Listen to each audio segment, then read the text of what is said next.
can you tell me what happened? You were involved in a car accident. Can you, at least from what you've heard, I guess, can you tell me what happened, who was involved, and what kind of injuries did you sustain?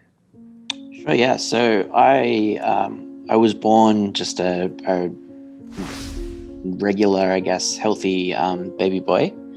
And when I was 2 years old, I was in a car accident. So I'm originally from Sydney, and my mother was driving me and my newborn sister around just doing some errands one day, and she was run off the road by another driver in a car. So she went up onto the curb and ran into a telephone pole. Wow. Yeah, so this was back in the day before they had proper safety restraints for kids. I guess it was sort of like a capsule for a baby or nothing really. So I was wearing just a regular seatbelt, not a safety harness or anything like that. And from the accident, I broke my neck at my C6 vertebrae, which is sort of towards the bottom of my neck. And so as a result of that, I have got a spinal cord injury. And the easiest way to probably describe it is that basically from the armpits down, I'm paralyzed. So since I was 2.5 years old. And what about your mother and your was it your baby sister, you said, newborn sister? Yeah. My sister was totally fine. She wasn't injured at all. And my mom had to have some treatments for her knee, and she messed up her face and her teeth a little bit. But nothing like what happened to me. Sure. Now, I understand that it left you what they call an incomplete quadriplegic. Mm-hmm. What does that mean, an incomplete quadriplegic? It basically means that my spinal cord injury doesn't go all the way through my spinal cord. So it's not completely severed. It's damaged, and it gets really narrow. So it looks, on an MRI scan, it looks kind of like an hourglass shape. So there is some of the nerve signals can get from my brain to my legs, enough for me to still be able to feel some things in my legs and my stomach and things like that, but not enough to be able to move them around. And then the quadriplegic part means that I've got all four limbs impacted. So I can still use my hands pretty well, but there are certain spots on the back of my shoulders and the back of my arms where my feeling's not great, or where some of my muscle function's not great. Okay, yeah. So you actually have some feeling, like all the way down your legs and everything. Yeah, a little bit. It's not like fine sensation. It's more like the feeling of pressure. Oh. So I can't feel hot or cold or anything like that, but it's kind of like if you can imagine somebody putting their hand underneath your skin and moving it around. Okay. That's sort of what it feels like, yeah. Talk about when you first developed an interest in athletics. Was it in grade school? Was it later in high school? When did that all kind of start? Yeah, when I was at that grade school sort of age, I tried quite a few different sports. I really enjoyed watching sports with my dad and my grandfathers. I watched a lot of cricket and rugby league and other sports like that. But obviously, when you're in a wheelchair, that you can't play those kind of sports with everybody else. So I tried quite a few different sports, mainly individual sports like swimming and different athletics, different kinds of wheelchair athletics, but none of them really stuck. I didn't really enjoy the individual nature of them very much. And my dad used to be a police officer, so he was managing what's called a PCYC, so basically like a youth recreation center kind of thing run by the police. And they would do a lot of sports bookings and things like that there. And one of the groups that used the facility there was a wheelchair rugby group. And so through my dad, he encouraged me to come along and meet some of the players there. And that was sort of when my world changed. when I was about 15. 2010 was a big year for you. You were, I believe, 22 at the time, and you want to talk about accomplishments. So first, you graduated from university, Southern Cross University in Australia. You got a degree in psychology. That same year, you competed in the Queensland Wheelchair Rugby State Championships. You were named the MVP, the most valuable player. Tell me about that tournament. What level of tournament was it? How many teams? Kind of explain what that tournament was about. Yeah, that tournament, we call it the Bash. It's the nickname for it. It's sort of the level below our national championships. So it's where we call it the Queensland Championships, but it's open to players from any state. And for that one, often we will actually split players up into different teams. So you'll play. You might play 2 or 3 games a day, and you'll be in a different team every game.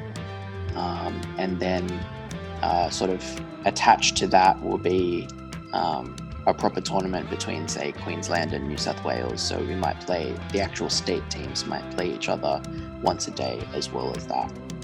Yeah, so it's that level below national championship level. And wasn't it the same year, 2010, that you joined the National Wheelchair Rugby League? Is that the league you're talking about, the national level league? I was playing in that league already, but 2010 was the year that I made the national team, the Australian team. Okay. Now you mentioned the national team, and you dabbled there talking about Paralympics. So let's jump into this. So 2010, you made the national team for the first time, but you debuted the following year, 2011. And then the team qualified for the 2012 Summer Paralympics in London.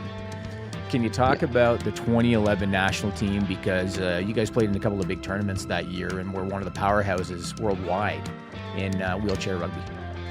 Yeah, so after the World Championships in 2010, there was a bit of a changing of the guard within the national team. There was quite a few older players who retired after that World Championships. And I was one of a few young players that came into the squad. And we went almost a full year without traveling to any major tournaments because we had such a young team, and we just would do training camps like almost every month for a whole year, where we would all fly in to the same place from all around Australia and train together for like a week at a time. So we spent this whole year basically just training and building chemistry, building camaraderie within the team. And then in 2011 we started traveling. So we played in a test event before the Paralympics in Wales called the GB Cup. That was where I first played for Australia there. We played a tournament in Australia against Japan. There was quite a few things that we did that following year. And we won just about everything. So I understand that the Japanese test series, US was ranked number 1, Australia was ranked number 2, Japan was ranked number 3. And so you do this, I think it was a 5-game series with Japan, and you guys swept them. We did, yeah. I mean, you dominated basically. So now you're heading into the Paralympics, having basically crushed the 3rd place team, or the 3rd ranked team. Tell me about the Paralympics. And we won't spend too much time talking about what country you played in the finals, but tell me about the Paralympics. Explain, what kind of atmosphere it was, what kind of an experience it was, and then we'll start talking about your actual accomplishments. Sure.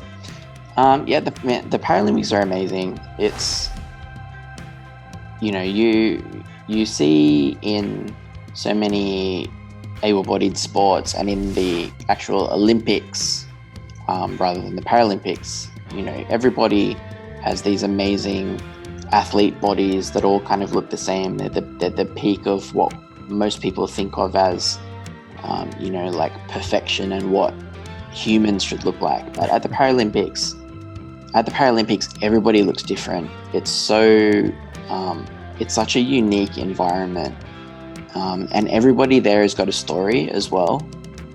It's not just people in wheelchairs. It's people with all kinds of disability, amputees, and people with people who are blind, people who are deaf, people who are just from all places in the world with all different kinds of disabilities, and it's celebrated. It's probably the one place that I've been to in my whole life where it felt like I was not the odd one out, if that makes sense. Yep. Everybody was just sort of comfortable to be themselves and fully not needing to think about,